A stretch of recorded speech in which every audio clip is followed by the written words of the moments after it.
Gangster Lawrence Bishnoi और विक्रम बरार, उस gang के 2 सदस्यों को अवैध आग्नेयास्त्र के साथ गिरफ्तार किया गया। रक्सौल थाना क्षेत्र में इनको देखा गया। पुलिस के द्वारा सूचना मिलने पर 2 अपराधकर्मी थे, शशांक पांडे और त्रिभुवन शाह को गिरफ्तार किया गया। 30,000 अभियुक्तों की गिरफ्तारी 1 माह में हो रही है, या अगर हम इनडायरेक्टली कहें तो प्रतिदिन 1,000 गिरफ्तारी हो रही है बिहार पुलिस के द्वारा। क्या उनका उद्देश्य केवल यहाँ पर शरण लेना था अथवा यहाँ पर भी कोई अपराध करना था? इस सभी मामलों की हम लोग जांच कर रहे हैं। गंभीर मामले हैं, उन सभी में लगातार बिहार में गिरावट देखी जा रही है। मिनीगन फैक्ट्री का उद्भेदन, अवैध हथियारों की बरामदगी हेतु विशेष अभियान चलाया जा रहा है। उसमें सितंबर माह में 6 मिनीगन फैक्ट्री का उद्भेदन हुआ, 449 अवैध हथियार बरामद हुए, 9 नियमित हथियार थे और 1331 कारतूस बरामद किए गए। इस प्रकार अभी तक जनवरी से लेकर सितंबर तक का आंकड़ा है, तो जनवरी से लेकर सितंबर तक 44 मिनीगन फैक्ट्री का हमने उद्भेदन किया। पूरे साल 2022 में 32 मिनीगन फैक्ट्री का उद्भेदन हुआ था और 2021 में 61 मिनीगन फैक्ट्री का उद्भेदन हुआ था। विस्तृत विवरणी आपको प्रेस नोट में हम दे रहे हैं। सितंबर तक 2023 में अपराध कर्मियों की जो गिरफ्तारी है वह 2,62,791 है और जिसमें हार्डकोर अपराध कर्मियों की गिरफ्तारी 9,511 है।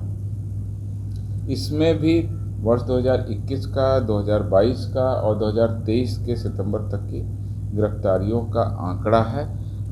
जो 2 हमारे पैमाने हैं जिनके बारे में आपको बताना चाहते हैं।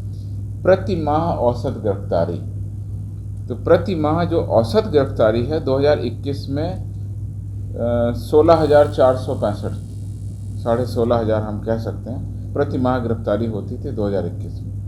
2022 में ये बढ़ करके हो गई 28,861।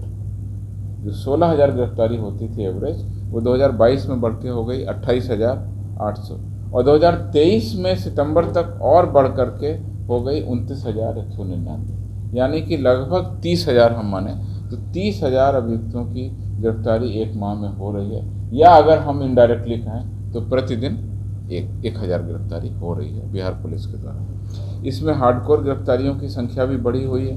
पिछले साल पूरे साल में 9,116 हार्डकोर गिरफ्तार हुए थे। इस बार अकेले सितंबर तक ही 9,511 हार्डकोर अपराधी गिरफ्तार हो चुके हैं। और इसी प्रकार से अगर प्रति माह औसत गिरफ्तारी हार्डकोर अपराधी कर्मियों का देखें तो वो 1,057 हो गई। इसका विस्तृत ब्यौरा भी हम आपको प्रेस नोट में दे रहे हैं, जिसमें सारे आंकड़े 3 सालों के कंपैरिजन में। इसके अलावा लगातार कुख्यात अपराध कर्मियों की गिरफ्तारी, अपराध घटित होने से पहले अपराध कर्मियों की गिरफ्तारी और पूर्व के घटित अपराधों का उद्भेदन हम लोग लगातार कर रहे हैं। इधर हाल के 5-6 दिनों में जो मुख्य गिरफ्तारी है, उद्भेदन है, उसके बारे में आपको संक्षेप में बताएंगे। मोतिहारी के रक्सौल में अपराध की बड़ी योजना को नाकाम करते हुए जो हमारे हरियाणा और पंजाब के अपराधी गिरोह हैं, गैंगस्टर लॉरेंस बिश्नोई और विक्रम बरार, उस गैंग के 2 सदस्यों को अवैध आग्नेयास्त्र के साथ गिरफ्तार किया गया। ये हरियाणा और राजस्थान के कांडों में वांछित थे और रक्सौल थाना क्षेत्र में इनको देखा गया। पुलिस के द्वारा सूचना मिलने पर 2 अपराधकर्मी थे, शशांक पांडे और त्रिभुवन शाह को गिरफ्तार किया गया। इनके पास से नेपाली रुपए, भारतीय रुपए, मोटरसाइकिल और अवैध आग्नेयास्त्र भी बरामद हुआ है। इन सब के विरुद्ध में अगर हम डिटेल में बात करें तो शशांक पांडे के विरुद्ध अम्बाला हरियाणा के थाना सेक्टर 9 में, अम्बाला के पड़ाव थाना में, शाहबाद कुरुक्षेत्र थाना एवं चोमू जयपुर थाना में रंगदारी, फायरिंग, ज्वेलरी दुकान में डकैती, हथियार बरामदगी के 4 केस दर्ज हैं। इस प्रकार से बड़े कुख्यात अंतर्राज्यीय अपराध कर्मियों को हमने मोतिहारी में गिरफ्तार किया। इसी तरह से भागलपुर और कटिहार जिले के टॉप 10 कुख्यात एवं इनामी अपराधी मोहन ठाकुर उर्फ मोहना को झारखंड के जसीडीह से छापामारी कर गिरफ्तार किया गया। यह कटिहार के गैंगवार के दौरान जो 5 हत्याएं हुई थी देरा में, उस कांड का भी मुख्य अभियुक्त रहा है। इसके विरुद्ध भागलपुर, कटिहार, मुंगेर, साहबगंज में तो एफआईआर दर्ज है ही, नेपाल में भी इसके विरुद्ध में हत्या और अन्य गंभीर कांडों के मामले दर्ज हैं। कुल 30 मामलों का ये अपराधी रह चुका है। भागलपुर में ही एक कुख्यात अपराधकर्मी मोहम्मद आदिल के साथ में 4 अपराधकर्मियों को गिरफ्तार किया गया और इनको पश्चिम बंगाल जाकर के हमारी पुलिस ने बोलपुर से गिरफ्तार किया गया और इनके स्वीकारोक्ति बयान के आधार पर 2 अन्य अपराधकर्मियों को भी गिरफ्तार किया गया। इनके विरुद्ध भी कई सारे कांड दर्ज हैं। इसी प्रकार सहरसा के सोनवर्षा राज थाना में टॉप 10 वांछित फरार अभियुक्त मृत्युंजय यादव को गिरफ्तार किया गया। इसके साथ में देशी कट्टा, कारतूस इत्यादि भी बरामद हुआ। इसके विरुद्ध 16 कांड दर्ज थे। छपरा में जो है सर 29 तक इंटरनेट को बैन किया गया, वहाँ पे क्या अतिरिक्त बल या देखिए, जो भी छोटी मोटी घटनाएं हुई हैं मैंने आपको बताया, छपरा, औरंगाबाद, बेगूसराय स्थिति शांतिपूर्ण है और बल और बाकी प्रतिनियुक्ति वहाँ पर की गई है। कांड दर्ज किया गया, अभियुक्तों की गिरफ्तारी की जा रही है। असामाजिक तत्वों की हम लोग गिरफ्तारी आगे भी करेंगे। सीसीटीवी फुटेज और लोगों के जो बयान है उसके आधार पर जो बातें सामने आ रही हैं, एहतियातन कोई भी कार्रवाई की गई है तो जिला प्रशासन, इंटरनेट बैन हो या कोई और भी एहतियातन अगर आदेश वहाँ पर दिया गया तो जिला प्रशासन वहाँ बैठकर इसका निर्णय लेंगे। जैसे ही उनको लगेगा कि अब इस बैन की आवश्यकता नहीं है, आदेश पारित करेंगे और उस हिसाब से आगे की कार्रवाई। सर, ये लॉरेंस बिश्नोई के मामले में जो गिरफ्तारी रक्सौल से हुई है, उनका उद्देश्य बिहार में क्या था? वो क्या करने आए थे? पुलिस अभी इस मामले की जांच कर रही है कि वास्तव में यहाँ पर आकर के उनके आने का मुख्य उद्देश्य क्या है।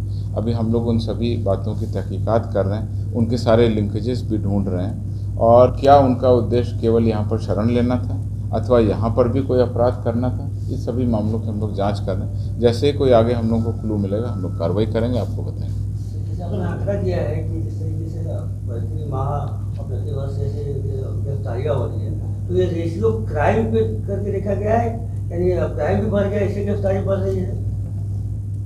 देखिए, आपको 2 चीज़ें हम बता रहे हैं। जो अपराध का आंकड़ा है वो एनसीआरबी पब्लिश करती है। अभी इस साल का उनका आंकड़ा नहीं आया है, पिछले साल जनवरी तक का आंकड़ा था। जैसे ही वो आंकड़ा आएगा हम आपको बताएंगे। लगातार गंभीर जो भी मुकदमे हैं और जो गंभीर घटनाएं हैं, डकैती की, लूट की, बाकी सभी जो गंभीर मामले हैं, उन सभी में लगातार बिहार में गिरावट देखी जा रही है। लेकिन जो छोटे मोटे मामले हैं, एक्सीडेंट के मामले हैं, तेज़ी से बढ़ रहे हैं, साइबर क्राइम तेज़ी से बढ़ा हुआ है। तो ऐसे मामले जो छोटी मोटी घटनाएं हैं, गांव की भूमि विवाद से संबंधित हैं, आपसी मारपीट के, वैसे मामलों में वृद्धि होती है और अभियुक्तों की संख्या अगर बढ़ती है तो वैसे मामलों में भी गिरफ्तारी बढ़ती है। हार्डकोर अपराधकर्मियों की गिरफ्तारी जो है केवल 10% है। जो मुख्य 90% तो जनरल गिरफ्तारी, जो उसमें 1000 पर मंथ है और इसमें 1000 पर डे।